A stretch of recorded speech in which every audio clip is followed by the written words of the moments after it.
Hello, good evening, everybody. Welcome to the live transmission.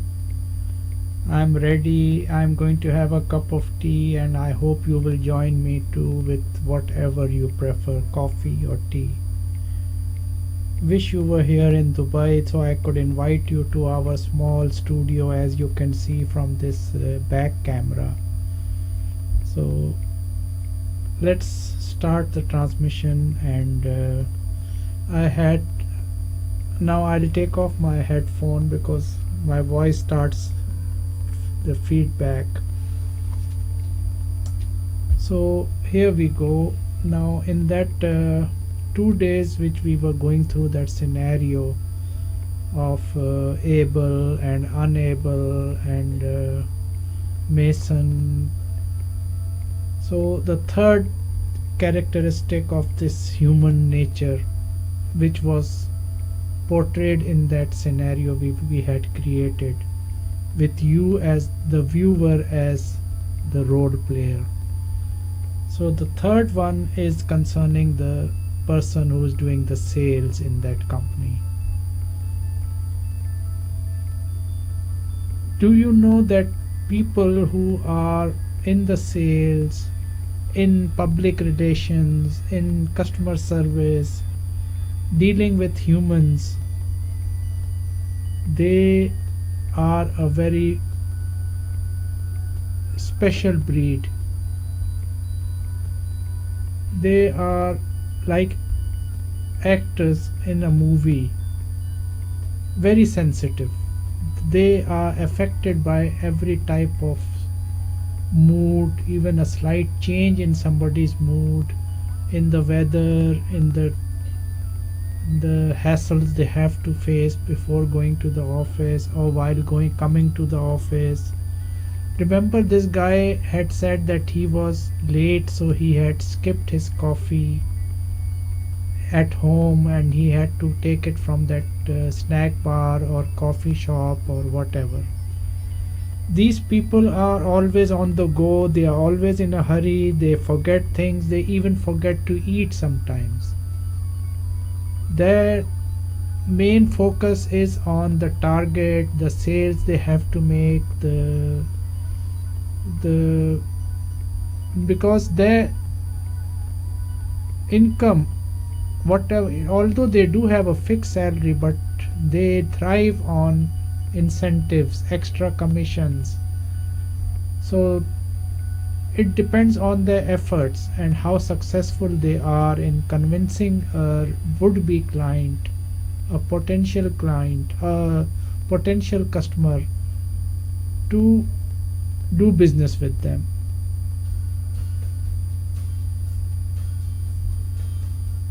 Believe me, I have been there, and most of you people must have been in the sales, and you know the tension, the heartbeats, the suspense of going to a presentation and hoping that the customer, the would-be customer, would close the same day, same time after the presentation, sign on the dotted line, sign on the check, so that they come back home happy and tell the good news to their boss and to their colleagues.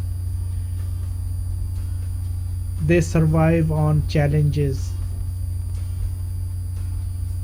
These are the people most of the time who will have stomach aches, back aches, different maladies, be concerned to their job, concerned, affected by the tension they face every day.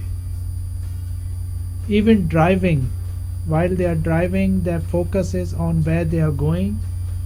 Although they had planned it a few days before, still they are not sure if the would be customer will agree or become their customer or not. Their ratio normally, it has not changed yet. That's very surprising. The ratio for conversion of a would be customer to a potential customer, to a customer, is only 3%. People say 2%, but I have had an average percentage of 3 in conversions. So, but that means every 10 presentations you give, maybe you convert about 3 people, 3 customers.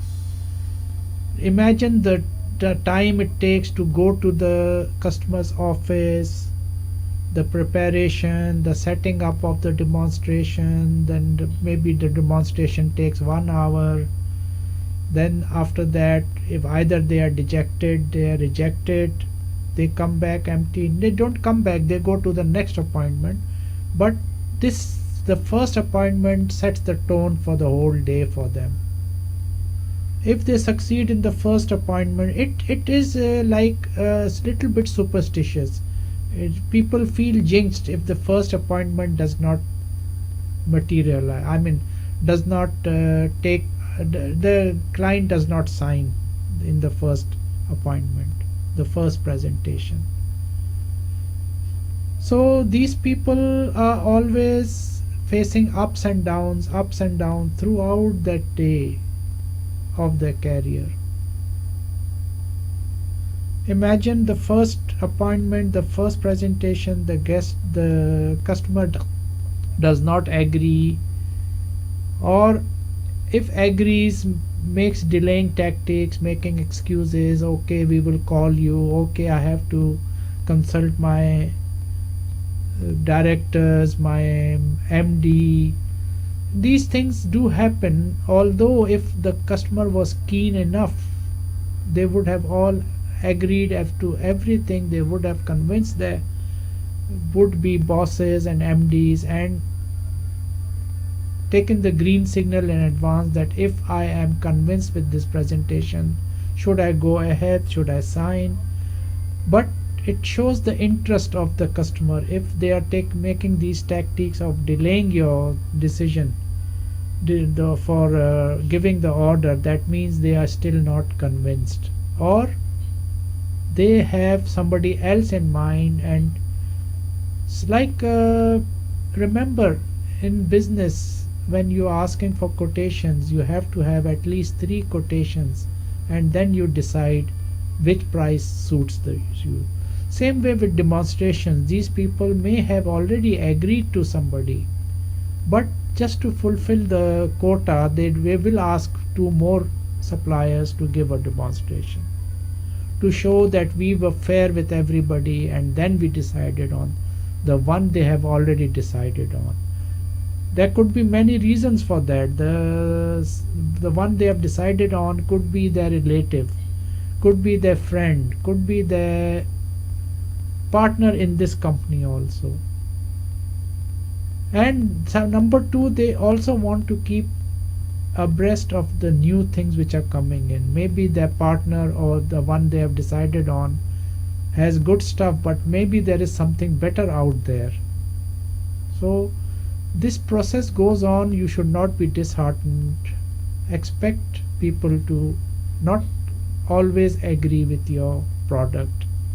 Accept people not to be very fair, clear, blunt, and tell you on your face that they don't want your product.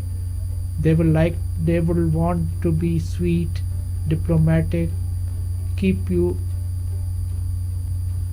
a run around, as they say. It's your experience, how long you have been in this market, and what I do in my sessions. And if you are in that situation, come and attend my sessions on face readings.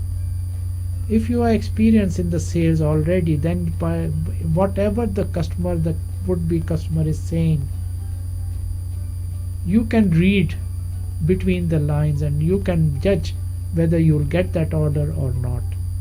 You can, the moment you walked into the customer's office, and started setting up the demo, you would have felt the body language, the attitude of the people who are going to attend the session, the employees of the company, because these things do get thrown around, talked around before the presenter arrives.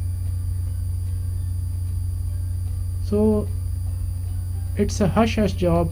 The staff keeps quiet. They will not tell you that you are not going to be successful. They don't want to lose their jobs also, but you can read from their faces whether you will be successful or not. So in human nature, people who sell, people who interact with the customers, like customer service representatives, salespeople, the complaint handling people in any company, they are professional. They know how to read people. They know how to pacify a customer. They know the art of converting a complaint into a solid customer. The customer who is threatening to leave your company, go to your competitor, will become the best seller for you, recommending you to everybody, because he was handled properly by a professional person.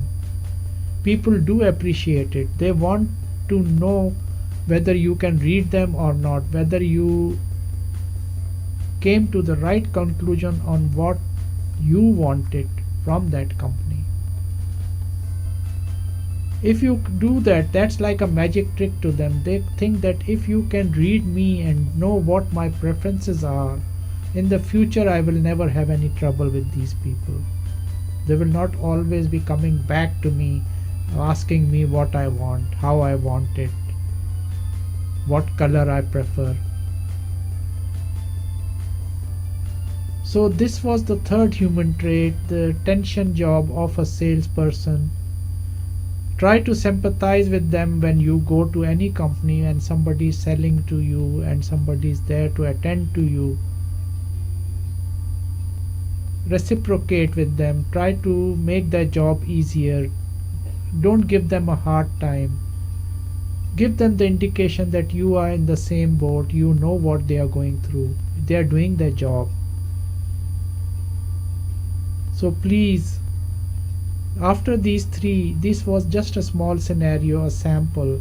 Now from day after tomorrow, that is today is Sunday, Monday, Tuesday we will be starting proper sessions of how to handle a fellow human being. I will not say customer and all customers, everybody are all human beings. Know the trick of handling a human being and you can handle them in any profession they are in, or in any position, or in any power they may hold over you. So I'll keep this short, and I hope someday people will start chatting with me and question and answers. I love them. That's what makes me learn what the viewer are looking for, where I have not been able to explain to them what they want to know. What I think that I am very clear in maybe is not very clear to the listener or the viewer. Maybe I'm confusing some of you. So unless you are frank and tell me what it is that you don't understand, I will not know. So if you tell me, I will change the way I do my mentoring. I will include people like you also. Already, when you see my videos and my sessions, I use very, very simple English.